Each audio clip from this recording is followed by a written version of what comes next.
But the mountain calls you because she wants to give you a message. She also wants to test you. She wants to test you, and she wants to get you ready for something. And she wants to awaken something in you. Before she awakens something in you, she wants you to face some things. Also, that you describe Kili as a kind of a matriarch.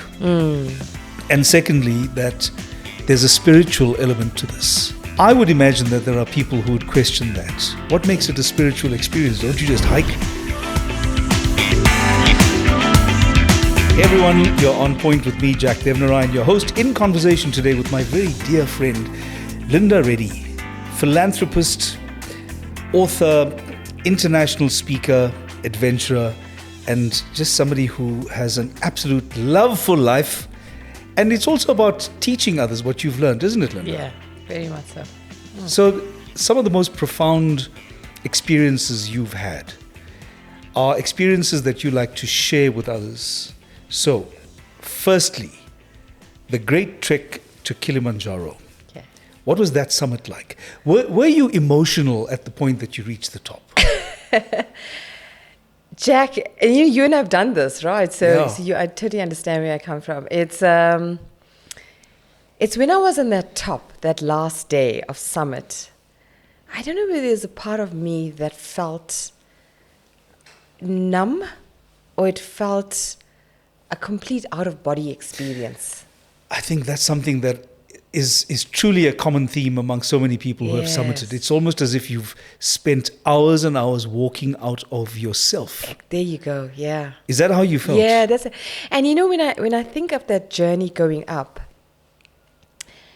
every day I felt like I was releasing parts of myself. Slowly releasing parts of myself. And when I got to that last day, I just felt so vulnerable. Yeah. I felt so in touch with Earth, with this universe. Yeah. That I felt something so different and so profound. In some ways, I can't even describe it. Okay, but and you and I can share that because we've been through it. You know, you summited Kili as well. But as much as I felt like I released so much in me, there's a part of me that felt whole. And it felt so connected to this earth, so connected to the universe. And in some respects, I felt a new person was blossoming at that moment. Yeah. You know, I remember that summit day was hard. That summit day was so hard. It was so hard that nothing mattered. Nothing mattered. You know, myself as a mother, myself as a sister, as a daughter, as a leader at work, with all my problems, my past, everything that I've been through, it actually didn't matter. Yeah. It didn't matter, and I don't know whether it felt like a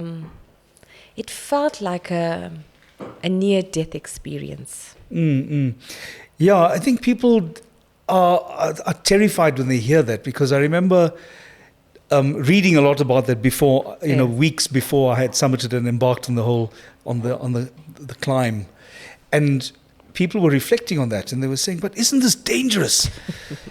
And yes, of course it was, because I remember, as part of my climbing experience, there were at least 2 people who had to be evacuated, put on those big trolley stretchers and wrapped up in their sleeping bags and raced down. And it was a reminder that there is an element of danger that is inescapable. It's part of the experience. And yet, you apply yourself to this thing anyway. What was the point of no return for you? When you knew you had committed and there was no going back?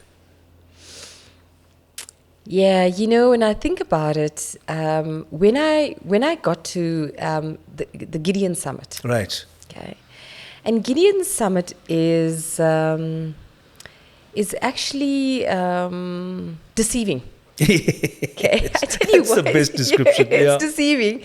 It's the reason why I say it's deceiving, because you're climbing, you're going through the switchbacks, and you get to this point that feels like the top, and only for your guide to say, "No, this is your You haven't- first yeah, summit. There's 2 more to go." Yes. And only to realize that, hold on, this is the first summit I've got here. I've got to get to that one, because what he did is he visually showed us, this is where your summit is. Yeah. And it didn't feel far away. Yeah, you can see it. You can see it. Yeah. You can see it. Okay, it's not there. And I said, let me trek on. When I got to Stella's Pass, okay, I said, wow, this is only summit number 2, but it just feels so tough. It feels so tough.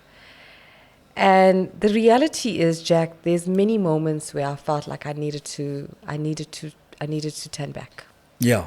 I needed to turn back. Yeah. And, as much as your mind is playing games on you, because here you are, the altitude is what, you 4,000, 5,000 meters above.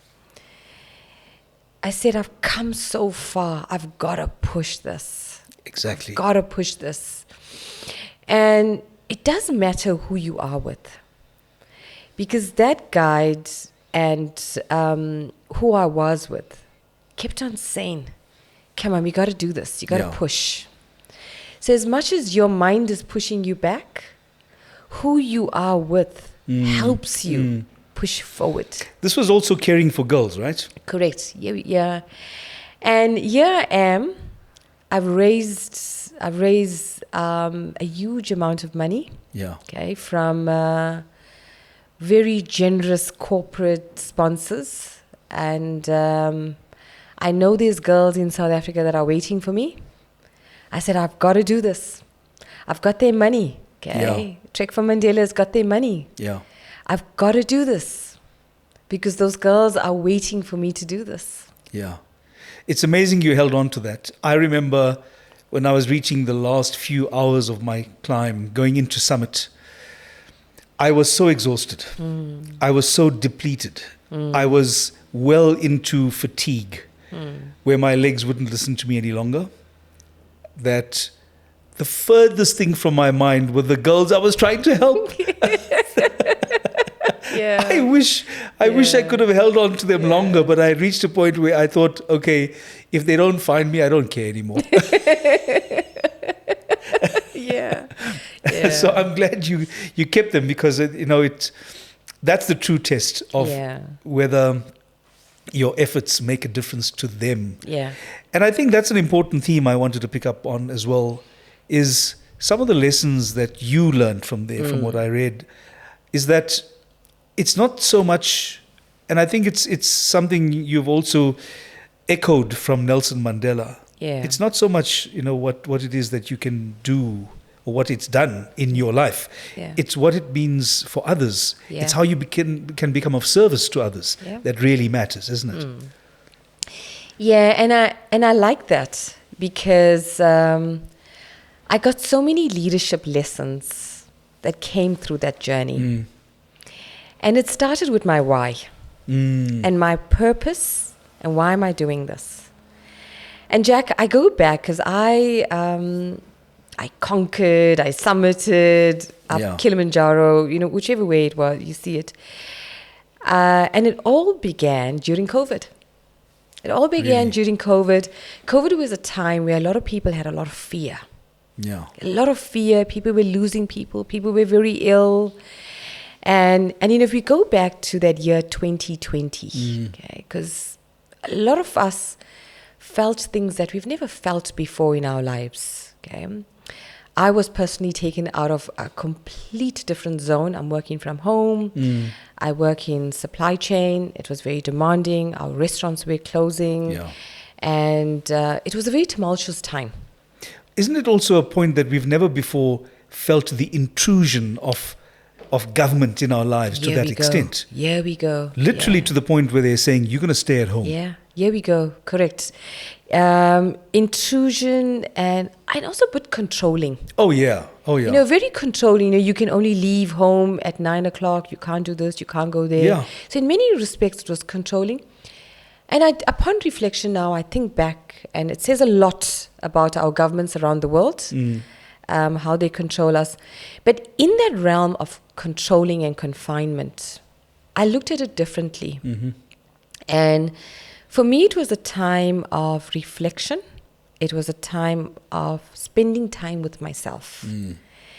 Because, you get into the hustle and bustle of work and getting up, going to work, going to meetings.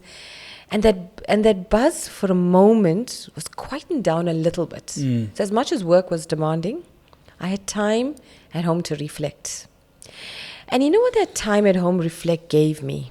It said, I am thankful for everything I have. I'm thankful for my health. I'm thankful for my family. Yeah. I'm thankful for just my surroundings. And with that attitude of gratitude, I said, oh my word, there's so much of fear, because we were pushed in fear. There was negative news every day that was coming. Death tolls and things like that. Exactly. It was just such a negative space. And in many respects, South Africa is going through that right now. There's just so much of negativity around us, and we can get consumed by it. And I had to take myself out of that, and I had to say, with all the negativity that I'm going through, let me get into a position of gratitude. But I think you said it perfectly. It should become a hashtag, attitude of gratitude. Yeah. It's beautiful. Yeah. Yes. And it's difficult, right? Because when when people are in a dark space and there's negative news around and your government is controlling you and you're restricted, you got to look within those confines and say, where is the joy? Where is the things that I just look at, and the simple things that I'm so thankful for? So I was really thankful that I got my health. I'm strong. I'm healthy. I'm thankful for the role that I have. I'm thankful for Nando's. I'm thankful for all the wonderful things that we can do. And here I am in Cape Town. And this is when all the restrictions were getting uplifted. I was one of those first people that got out because I felt confined. Okay? I needed to get out. I needed to get to the restaurants. I needed to start hiking. Sure. And a lot of people started to appreciate nature and said, wow, because we can't go out, you start to appreciate the things that you don't have access to. Yeah. So I started hiking. I started focusing a lot on my health during that time of COVID.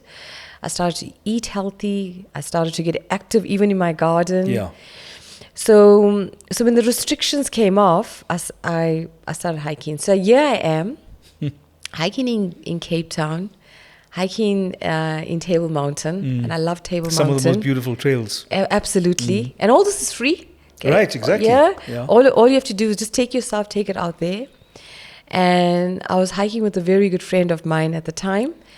And this wild idea came into my mind and said, I'm so thankful for everything that I have. I want to focus on my health. How can I give back? How can I go and make a difference? And I remember a conversation with Richard Mabasu during 2020, where I had a conversation with him about how Nando's could contribute towards giving some meals for the communities. And, Richard does just so much for girls in the communities. Yeah. And that then led me to say, let me do something big, hairy, and audacious. Let me do something big in my life. And mind you, I was going through a personal transformation in my life as well, because I just uncoupled from my long-time marriage from my husband. And I was saying, what big can I do? And this wild thought of going up the highest mountain in Africa, something that I've always wanted to do. It was been my bucket list. Something my dad planted a seed because he's always wanted to do it. And I said, let me go up Kilimanjaro. Okay? Was that a scary thought at the time? It was scary. And I remember back then, it was February 2021. And I said, let me do this. Let me train for it, because I'm one of those people, if you put a big goal in, you got to train for it and prepare for it. And let me do it for a cause. Yeah. And let me do it for a cause that gives back to girls. Because it's our girls in society that need all this help, that feels diminished in some ways. Yeah, I think let's talk about that though, because I remember in my conversations with Richard Mabaso as well, it had shocked me that we were actually able to quantify that girls were losing up to 60 days of school. Yeah. Not being able to attend school because they didn't have sanitary pads. Yeah. And other sanitary goods. How can we fail them in this day and age? How is it possible that we have failed them? Yeah. And that was enough for me to Yeah. also commit to the cause. Yeah. Sobering as it was also a reminder that we don't know enough Yeah. about the needs of people around us. Yeah. And neither did I. Neither did I. So in many respects, it was a good learning for me. And then when you come back from that mountain, and Jack, you've done the same, and you go out and hand over those sanitary pads to those girls. Yeah. It's so heartwarming. It's so heartwarming coming to, that why. Yes. When you focus on, that why and you stick to it, no matter how many times my doctor said you cannot go up that mountain, Is that what your 5,000 doctor meters, said? he says no, okay. Because what I did, I went for a full medical. Yeah. And he says, my dear, there's no way you're going up any mountain that with that altitude of 5,800 meters above sea level, because you got low blood pressure, okay, and your iron levels are not good. My wife was there. Yeah. My wife said, I already am starting to collect this money. Corporates are so generous, including men.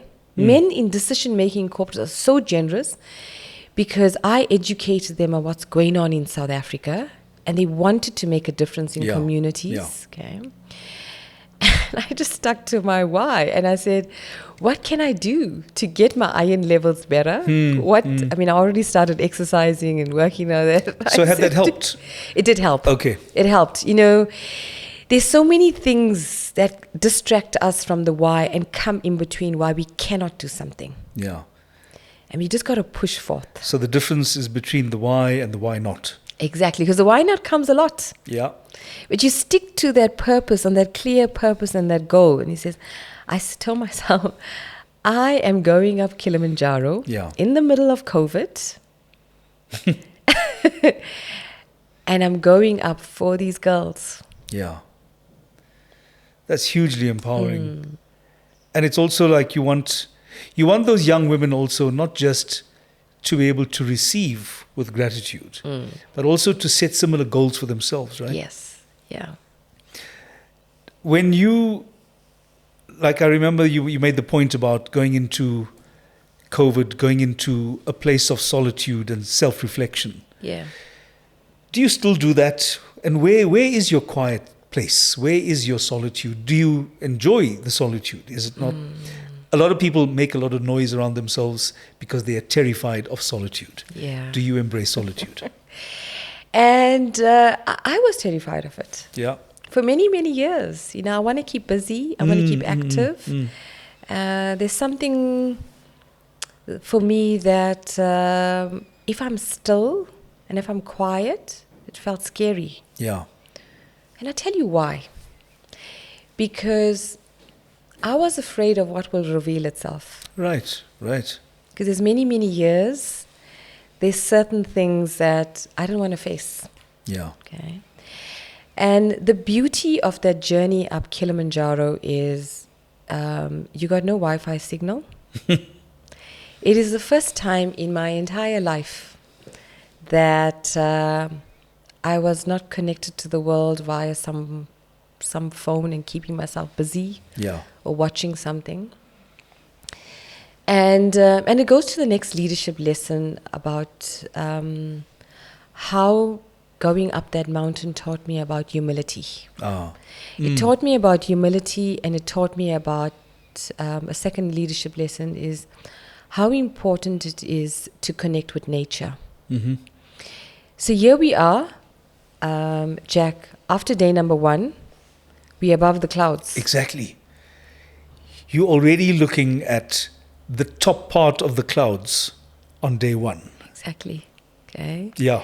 So you're above the clouds. You're getting up in the morning, and you've seen a very different sunrise. Yeah. Okay. You've seen a sunrise before it reaches everybody else That's on right. Earth. You're the first one to see the sunrise. Yeah. Because you're above the clouds.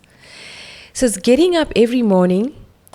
It's seen that beautiful sunrise, and you're guaranteed a sunrise because it's Yeah. above the clouds. That's all you see. Right. Yeah. So you've seen that sunrise before everyone sees that sunrise. You're above the clouds. You're hiking every day above the clouds. No cell phone connection. It's all with stillness. And all you have is your surroundings and nature. Mm. You have the sky, you have the sunrise, you have the clouds. And in the night, you have the stars. And the other thing that was so grounding for me, other than when we were children going up and sleeping in tents for weekends in the beach, in Durban Beach, Yeah. every day I'm sleeping on Mother Earth, Yeah. on the ground, in a tent. Yeah. And it's really cold. Mm. Really, really cold. There's no heater to make me warm. Okay, all it's just myself. It's my sleeping bag and it's my sleeping mattress. Yeah. And just to be so connected on Earth, on that ground, just sleeping every day, as uncomfortable as it was. Yeah. Especially on that first couple nights, because I'm adjusting. And And I'm adjusting, and what felt uncomfortable in the first 2 nights got comfortable towards the end because I adjusted. Yeah. So what I learned from that is I learned how to be connected to Earth, and every sound mattered. When you get up in the morning, because you are in so much of stillness, every single sound mattered. Yeah. Whether it's whatever birds that are getting themselves up there. Even your own breath. Here we go. It's correct. Even it's your own breath.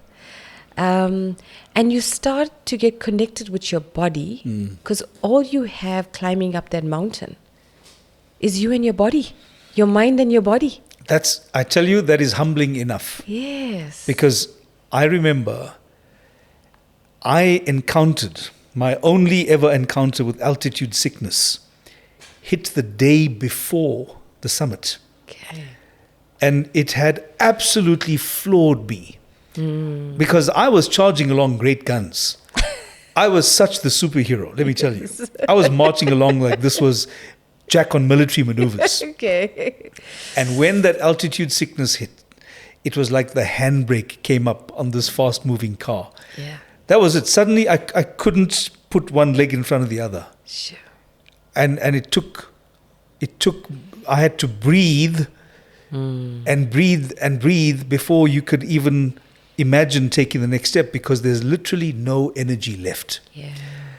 And that's why for me the idea of a summit was completely out of the question.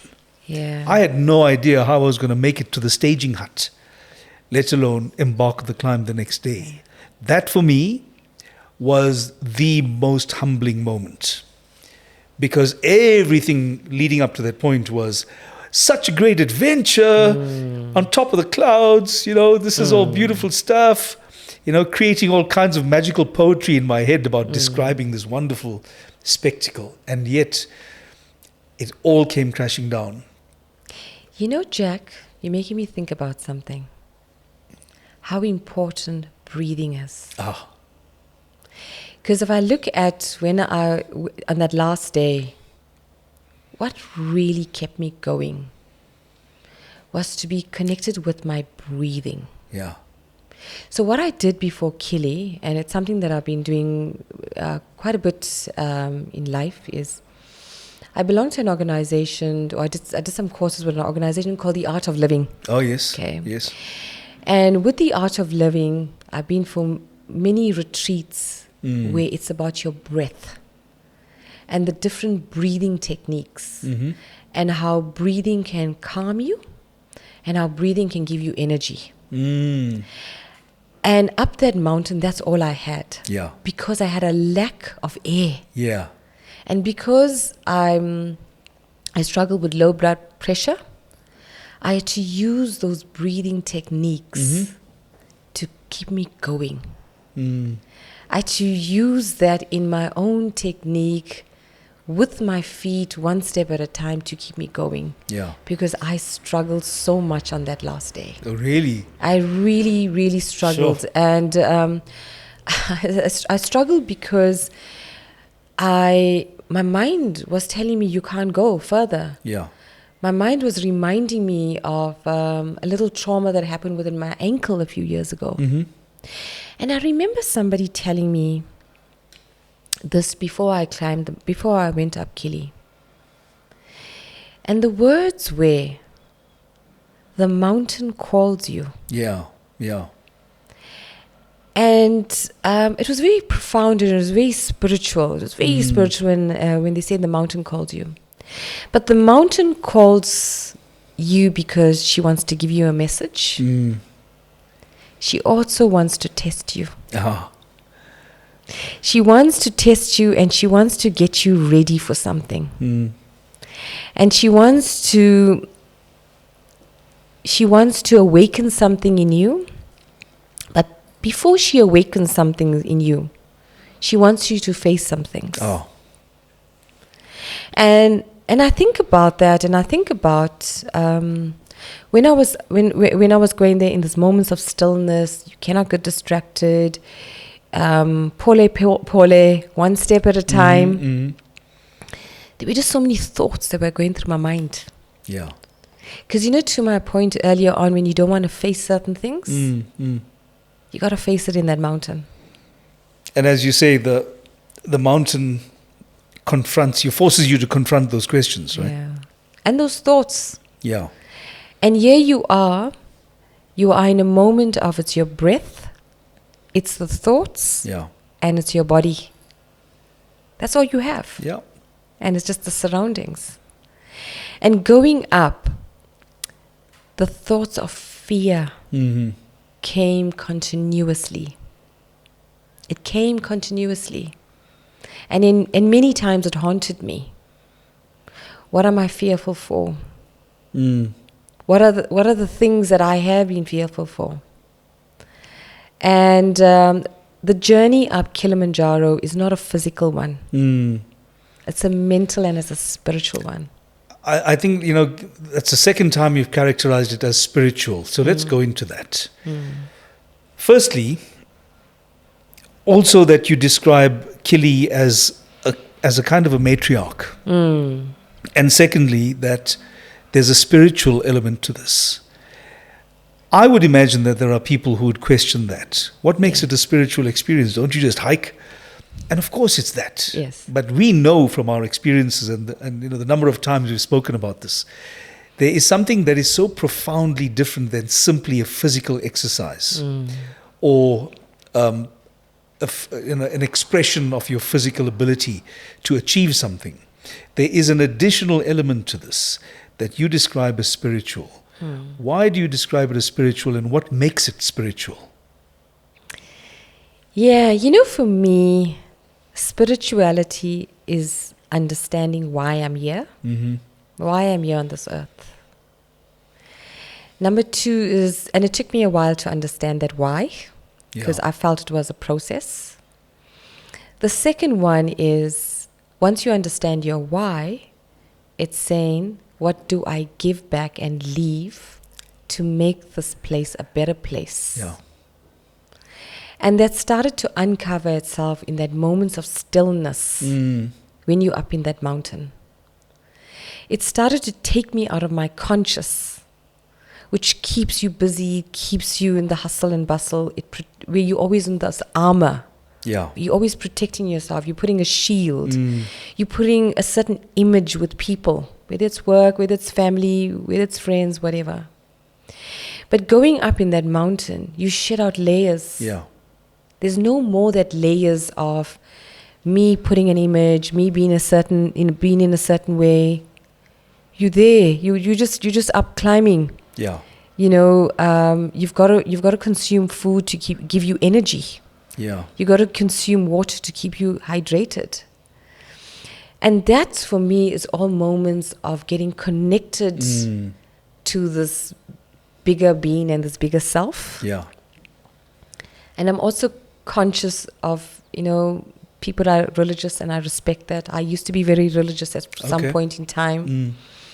But when you get to a point where it's about you, your impact, your why, and using the elements to bring out the best version of you.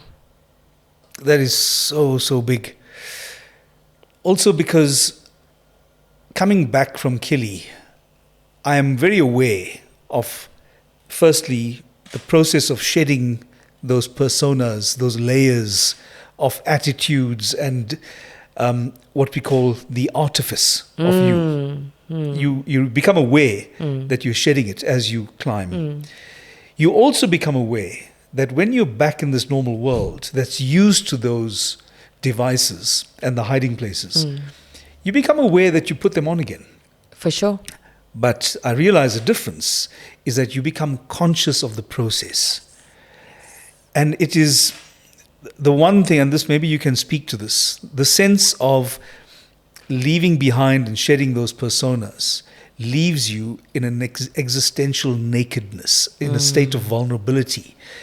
I was fragile for weeks by the time I had come back. Did you experience the same thing? Yeah? Of course. Yeah, and I think about that. That fragility stayed on for such a long time. It did, eh? And, and sometimes when I think about it, that fragility, it also felt warm. And I don't know how much of it was because I realized this is my true self. Yeah, yeah. That there was, it had a moment of, it was warm, it was scary of what I've uncovered. Yeah. And now I'm back in the hustle and bustle of life. And many times I wanted to go back into that mountain up there and just be that whole self. But then I found techniques to get me back up there. Really? Yeah. I think that's a part of that journey, and I want you to go a little bit more into the lessons that you've been able to distill from your experience. But it wasn't just Kili. There was also Machu Picchu. Yes. What was that about? And did that also help to reinforce these principles that you derived, your principles of life and leadership? Yes. Was that also part of what came out of the Machu Picchu summit as well? Of course, yeah. Because I am in the Andes mountains. Yeah. And there's something about mountains, and there's something about me and mountains that hiking. Calls me, and hiking. And I tell you what it is. It's with how it demands in life and all the challenges and what we have to go through. We have to look at how we balance the masculine energy with the feminine energy. Yeah. And what I mean by that is the masculine energy is our decision making, it's our logic, it's all what we have to go through on the conscious state. Yeah. And I'm busy with it all the time, okay? Because I have a global role, so I'm always making decisions, and I'm leading people. And then comes the feminine side. The feminine side is, what is the grace? What is the connection to nature? What is connecting to my emotions? Yeah.